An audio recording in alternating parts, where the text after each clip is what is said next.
I'm terrified at the moral apathy, the death of the heart, which is happening in my country. These people have deluded themselves for so long that they really don't think I'm human. I base this on their conduct, not on what they say. And this means that they have become, in themselves, moral monsters. Well, Jim, I can see... It's a terrible indictment. Yes. I mean every word I say.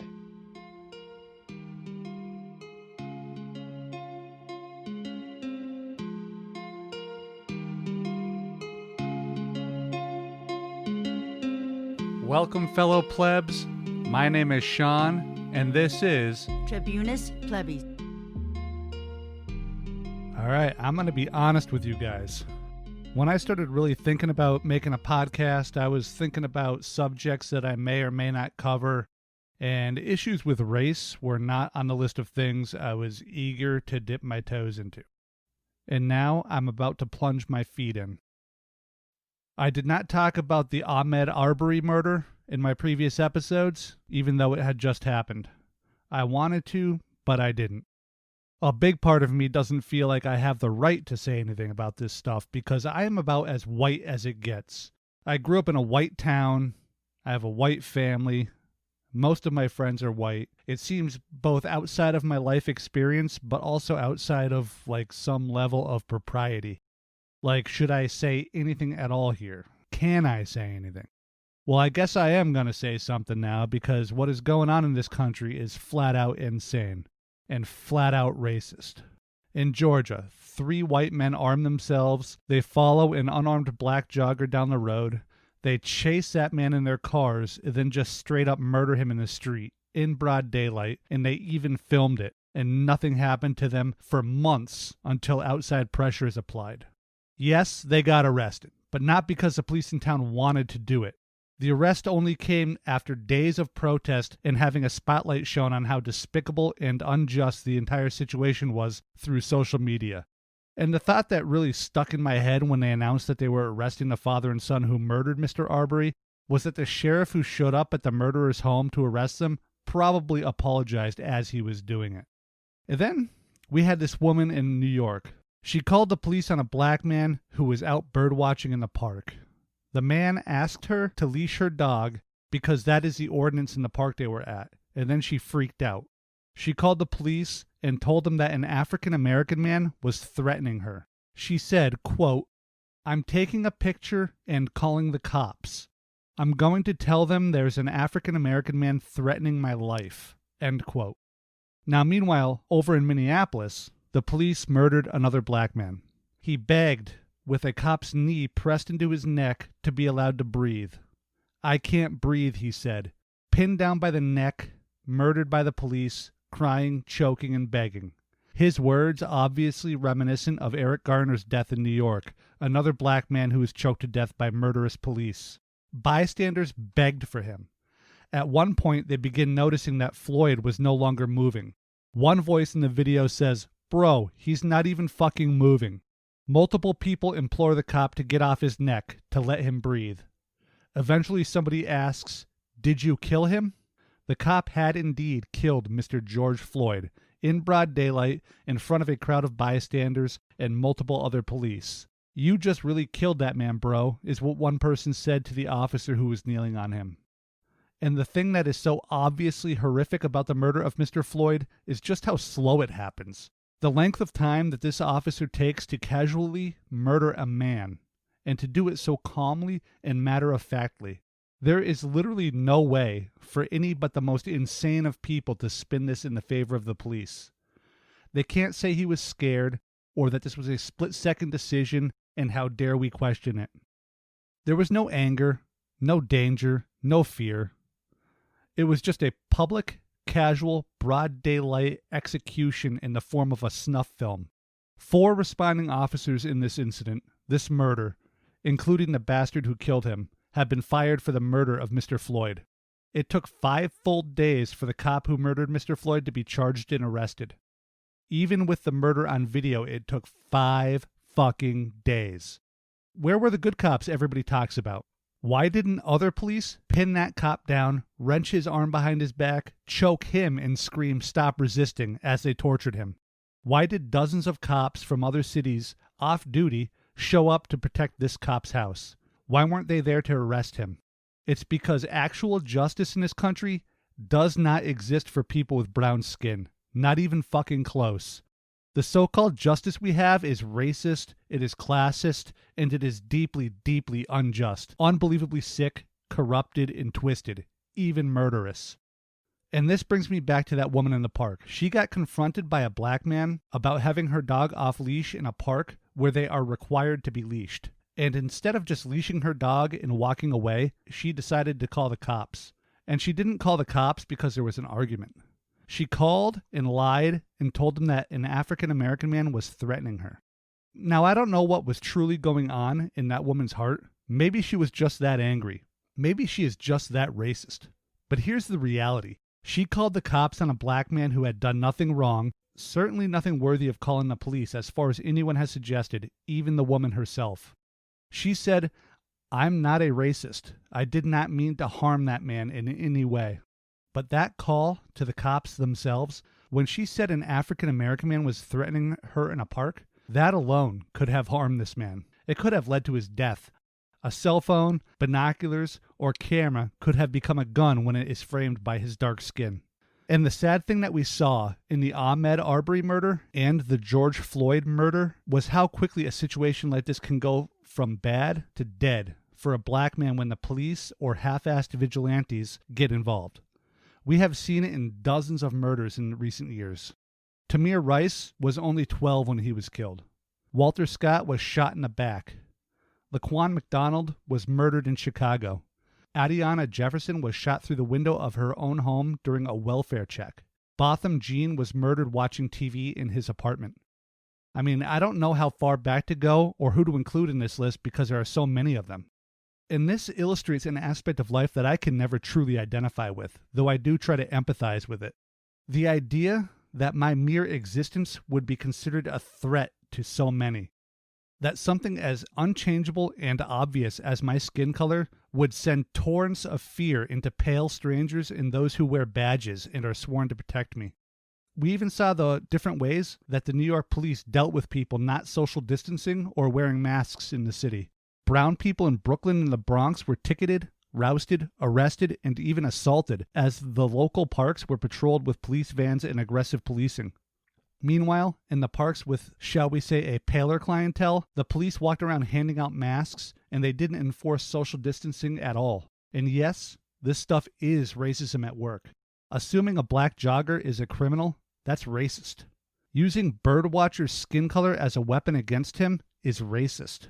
And as for that Minneapolis cop, I don't know jack shit about him other than the fact that he's a cop and that he is a murderer. Did he have a racist heart? I don't know. What about the other cops? In the end, I don't believe that all cops are racist. In fact, it is almost impossible for that to be true. But what I do believe is that when you enforce, through the threat and reality of state-sanctioned violence, racist laws via racist policing policies, then the results of those actions is racism, regardless of your heart. If you target blacks because of precinct policy, that's racist. It's just racism. We need to accept that if we want to have any chance at all of changing it. We can't keep sweeping it under the rug and pretending that it does not exist. That is madness. And this shit runs super deep. I'm not even going to pretend I can solve it all here. We can chase it all the way back to slavery, emancipation, the 13th Amendment, and convict leasing. And we can follow that right through Jim Crow and redlining. Hell, we can even talk about when the highway system was built and cities and states decided where to put the on-ramps and off-ramps. And I'll tell you a little secret.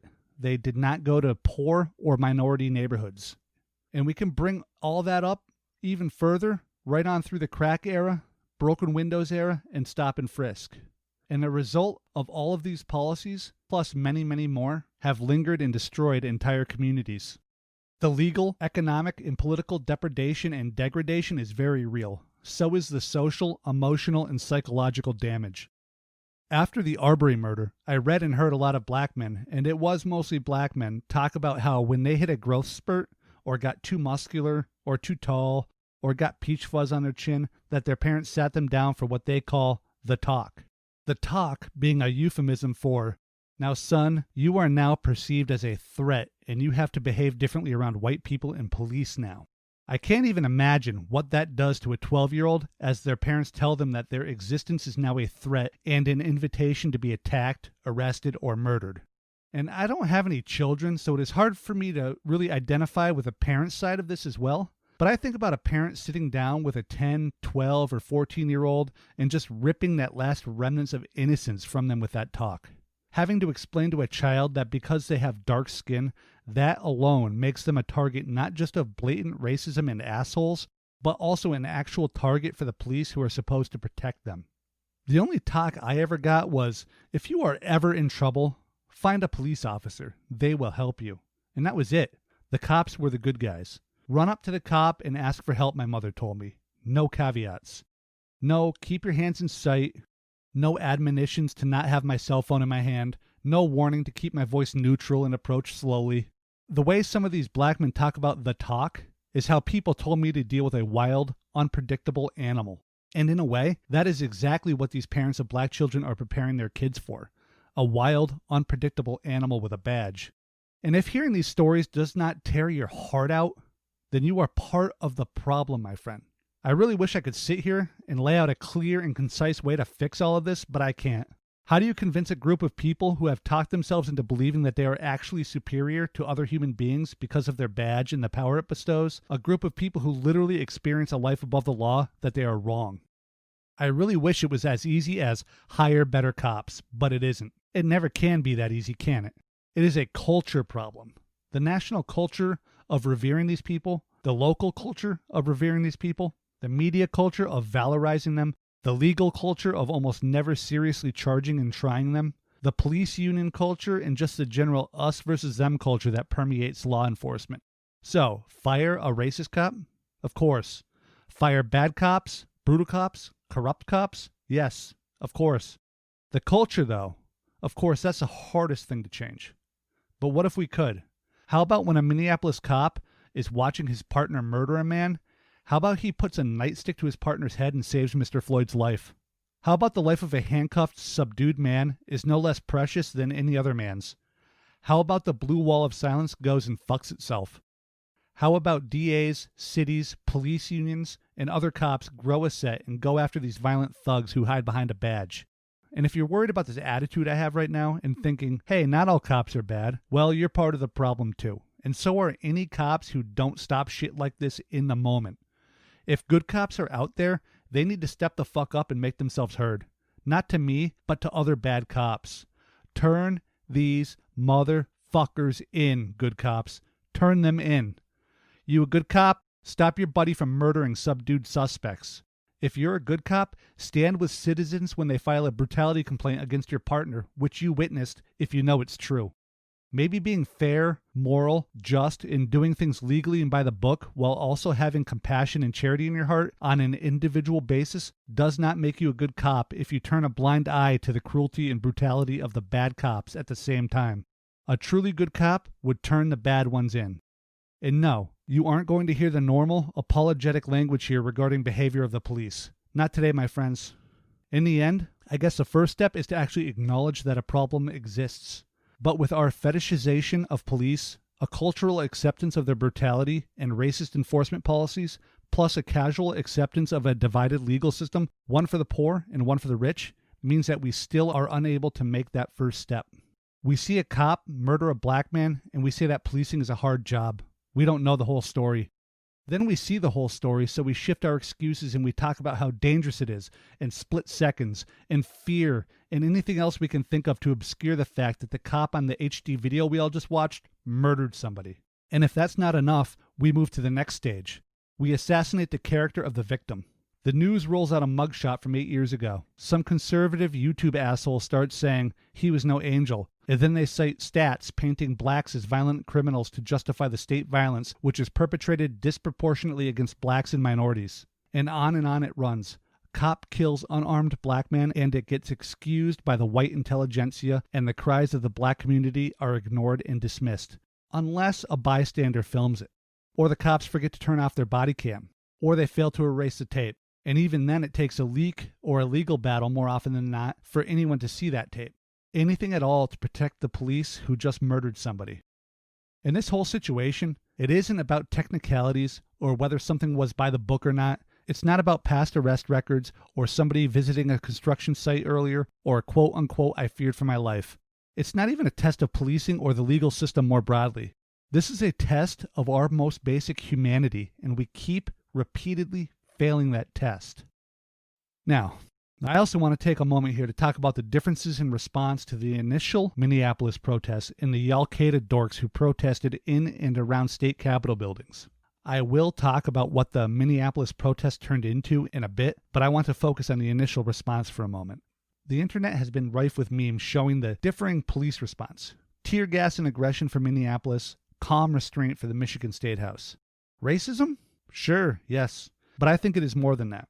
Basically, a couple hundred white guys with guns waving Trump flags and demanding that we go back to what was normal 3 months ago, that's not exactly a challenge to state power. But 1,000 people wanting police held accountable for a murder is a direct challenge to authority. Cosplaying as Marine door kickers and having a sexual fetish for the Stars and Stripes is not a threat. And having a disturbingly slavish devotion to the Constitution, as people like Ben Shapiro define it, is not exactly stepping out of line in America. Daring to demand justice for a man and really an entire race of victims murdered by police is stepping out of line. Marching around with Blue Lives Matter, Blue Line Punisher skulls, and American flag patches on your fake plate carrier and demanding that the status quo comes back does not scare state authority. Throwing the tear gas back at the cops does. The state does not fear hundreds of white dudes with guns who worship soldiers and the police. The state does fear thousands of unarmed citizens telling police that they will not have it anymore. So think about this question I was pondering today. Let's say you have these Qaida dorks at the State House, and they are yelling at the police and demanding to be allowed to get haircuts. I know, it's such a fucking joke, but this is actually what is happening in America. Now have 1,000 Minneapolis protesters marching towards that state capitol chanting for justice and demanding that police be held accountable for their actions. Which side do you think that Qaida would choose? Who would they fight with? You know who they would fight with, and this is why the state lets them march around, play toy soldier, and go home to their insurance jobs, because in the end, they are just play acting, not actually challenging the system. Okay, on to what these protests evolved into. As we look at communities that have had some form of protest that had looting, property damage, and the like around their periphery, we need to remember a few things. First off, this has been building for decades. Literally decades. And when a certain populace is put under pressure for that long, then the pressure just builds and builds. And when that pressure hits a critical point, pressure has to be released. Unsurprisingly, a cop murdering a black man on film in the street in broad daylight and him not getting arrested immediately is just the sort of thing to force the pressure to critical mass. And when police preemptively take away the more peaceful approach, a nice, raucous protest by showing up in riot gear with clubs, shields, tear gas, and rubber bullets, then it escapes by other means. Now, I am not being apologetic here, and I'm not being accusatory. This is just the reality. The cops arrived looking for a fight, and then they started one. And for the folks out there who are just begging to ask why the protesters did not just protest the right way, well, people did protest the right way for decades. They filed complaints, they contacted newspapers, TV stations, they marched, held signs, and held vigils. And what changed? Nothing at all. Nothing changed. NBA players wore shirts that read, "I can't breathe," after the Eric Garner murder. Those shirts got banned. Kaepernick kneeled down for the national anthem to protest, guess what? Police brutality. And many others followed. Kaepernick lost his job, and the NFL banned the gesture. Racist assholes will always find a way to make legitimate protests wrong in some way. An NFL player kneeled down during the national anthem. Why didn't he just kneel in his basement where nobody could see him? Protest on your own time, they say. Then they march around with Confederate flags and swastikas and get upset when they lose their jobs because they are, in the end, weak and fragile. No protest that makes the white majority uncomfortable and forces them to face the reality of the country they claim to love will ever be the right time, the right place, or, well, right in any way whatsoever. These communities, they protested for years, even decades, and they did it the quote-unquote correct way. Then a cop murders a black man on video. On video. And 3 other cops assist him in that murder. And he does it so obviously and so calmly that it belies our basic humanity. And nothing happens for 5 days. The 4 officers got fired, and that's it. And then shit pops off. Why? Because it has to. Why do communities which are being oppressed explode? Because they have to. Because nothing else worked. Because they are being preyed upon and have no means of rescue or escape. More pointedly, why do poor minority communities seem more prone to uprisings? Probably because they're the last communities left which still need to in the United States. On my blog, I wrote about revolution, and a lot of what was discussed there fits here as well. Decades of the system ignoring them has led to a deep-seated distrust of the system. Decades of cops marginalizing, preying upon, destroying, assaulting, arresting, and even murdering citizens in the community itself. Decades of trying to do all the right things and nothing changes. In fact, this police abuse became so ingrained that this cop just stares into the camera lens, emotionless, as Mr. Floyd is dying under his knee. That's how systemic it is. The cop just does not care. He doesn't believe he has a reason to care. He's a cop. He is justified. He believes he can take a life because he's a cop. That is the power he believes that his badge confers upon him. What happened in Minneapolis with the looting and fires was not just about George Floyd. Mr. Floyd's murder was just the catalyst.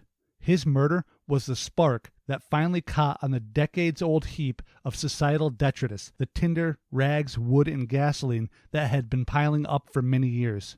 It is essential that we remember that.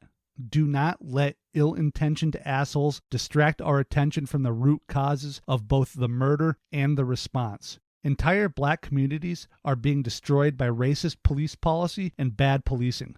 Black people's lives are being snuffed out by murderous police all the time.